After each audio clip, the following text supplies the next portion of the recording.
వందే మంథపాశధరం దివ్యార్భకాకృతిం శిఖాబంధత్రయోపేతం వైష్ణీమధ్వకరాతితం. మన హరిద్వార క్షేత్రం ఒక పెద్ద క్షేత్రం.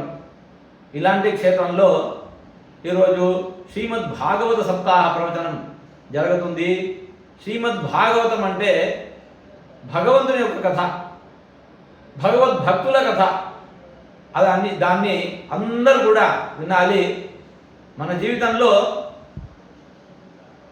భగవంతుని ఒక అనుగ్రహం ఉంది అంటే యత్ర యోగేశ్వర కృష్ణ యత్ర పార్థో ధనుర్ధర తత్ర శ్రీ విజయ భూతి ధ్రువానీతిర్మతిర్మమ అని భగవంతుడే చెప్తున్నాడు.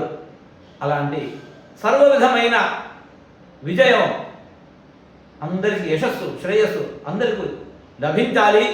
మీరందరూ ఇక్కడ వచ్చేసి ఈ భాగవత్ కథ వినుతున్నారు. రాఘవేంద్ర ఆచార్యులు వారు ఇక్కడ వచ్చేసి ప్రవచనం చేస్తున్నారు. మన గురువుల విద్యాపీఠంలో 13 సంవత్సరాల కాలం అన్ని శాస్త్రాలని చదివి వచ్చినారు. వారు కథా ప్రవచనం చేస్తున్నారు.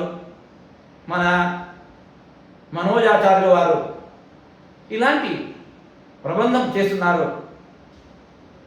అందరికీ కూడా భగవంతుని యొక్క అనుగ్రహం లభించాలని మేము ప్రార్థిస్తున్నాము. యత్ర యోగేశ్వర కృష్ణ యత్ర పార్థో ధనుర్ధర తత్ర శ్రీ విజయో భూతి ధ్రువానితిర్మతిర్మమ. కృష్ణ అర్పితం.